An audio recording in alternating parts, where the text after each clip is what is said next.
everybody, welcome to this week's video. This week we are talking about books about cooking. Now, when I don't know about you, but when I think about Thanksgiving, I think about two things, right? I think about family and I think about food. We talked about families last week, so go back and check out that video. And this week we're going to talk about food.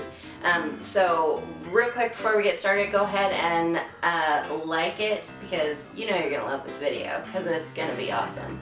Also hit the subscribe button and the alert bell. And make sure you check out my Instagram at Mommy's Book Bag. It's right here. Look at it. I have done a big, huge announcement on there, and we're doing something super fun starting this week. So make sure that you check it out so you don't miss out. Okay, so first book for the week is Cooking with Henry and Elliebelly by Carolyn Packhurst, right? And illustrated by Diane Yaccarino. This book is super funny. I've talked about other books like this, but this is a really easy book to read aloud. You can do different voices for the two characters and also for the mom who is not in here. This is a really good way to get kids excited about cooking. You can even read this book and then maybe have them make up their own cooking show. Maybe you guys watch a lot of Food Network. I watch a lot of Food Network. So this could be a really fun activity to do with them. Next up, so it would be silly of me to talk about books about cooking and not actually talk about some cookbooks. So I'm gonna do that real quick here. So our first cookbook is The Complete Cookbook for Young Chefs from America's Test Kitchen. I really like America's Test Kitchen as a series, you know, on PBS. Anyway, so I just gave this book to one of my nephews. The recipes in it are really, really interesting. They taste really good. They have the skills that you need to have in order to be able to complete them on each recipe. They teach you how to do different kinds of techniques. This one is just really great. The thing to remember about most cookbooks for children is that they are geared towards children that are aged 6 and up. That's gonna be most of the skill level that you're gonna get to, which is why I was so excited when I found this next one, you guys. This next one is The Tickle Fingers Toddler Cookbook by Annabelle Woolmer. And I have a 2-year-old, so I know how hard it can be to cook with a child that is under the age of 4.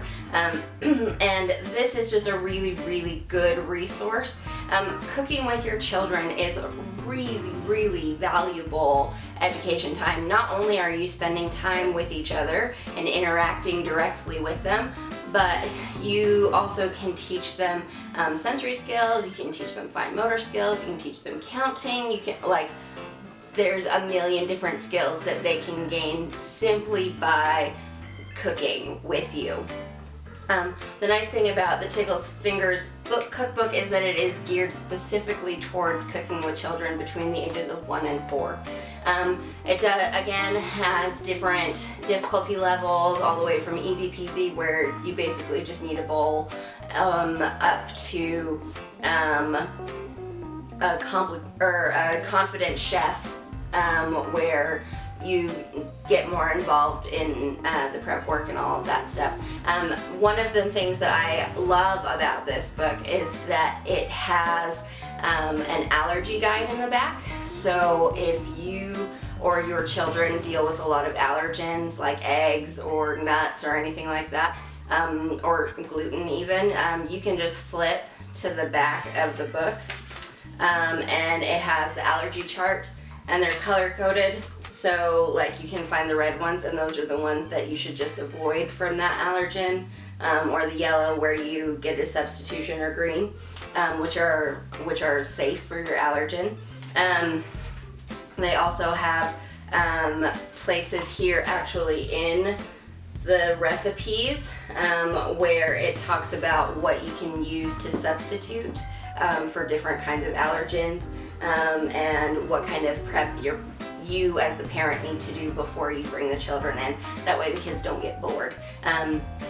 Anyway, I love this book. It's been so fun to use, and I cannot wait to use it so much more.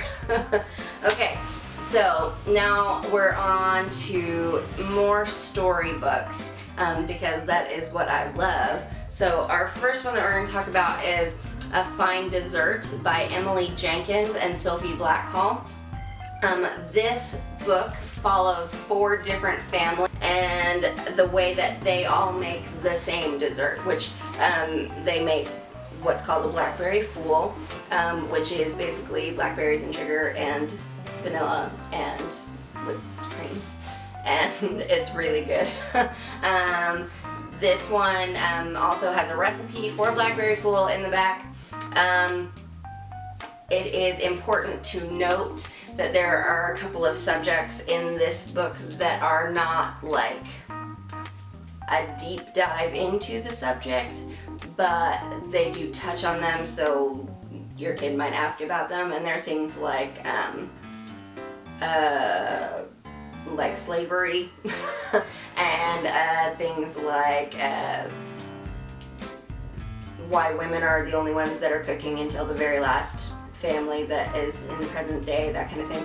So the author and the illustrator do a really good job of explaining why they wrote the book and drew the illustrations in the way that they did, and they have a very good letter about that in the back. So I would read those yourself before reading the book to your child, but still, it's still a really good book, even with those things that, you know, you might have to be aware of and have to explain, and the dessert is really good. So when in doubt, you can't go wrong with a blackberry fool. Alright, next up we have Baking Day at Grandma's, and this one is by Anika Denise and illustrated by Christopher Denise. And this book is really, really good for young readers. It's very short sections on each page, mostly repetitive text.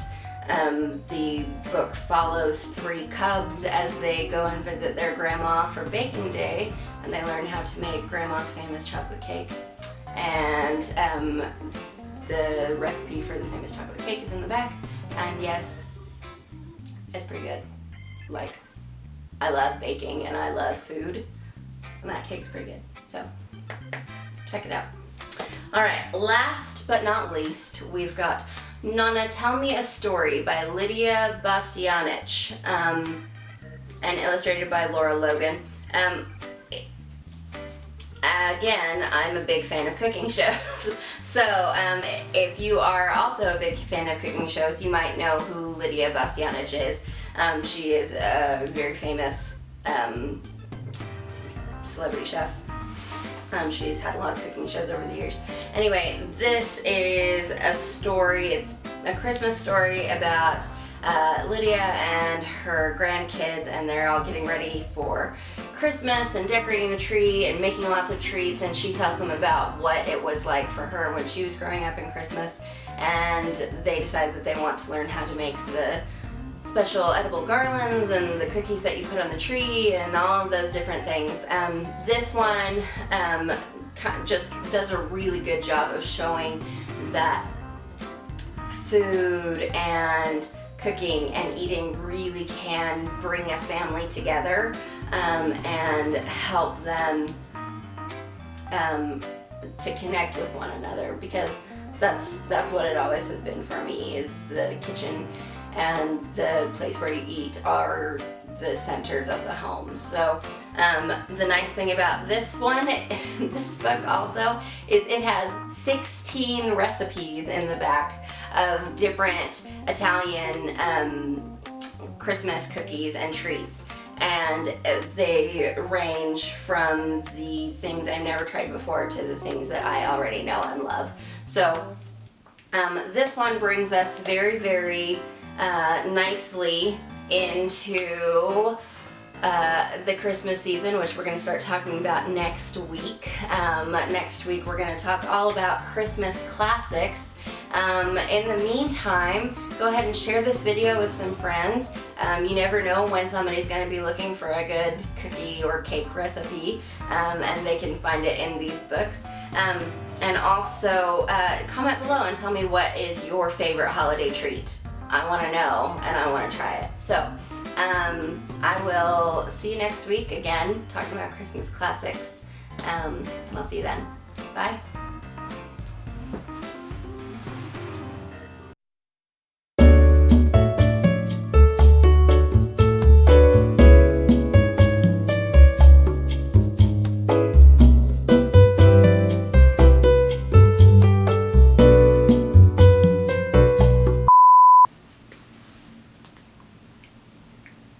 Go. So our first one is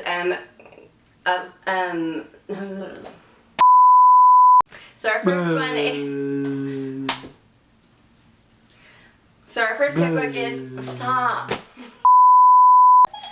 Oh. Don't pay attention to that. Siri doesn't need to know what I'm doing.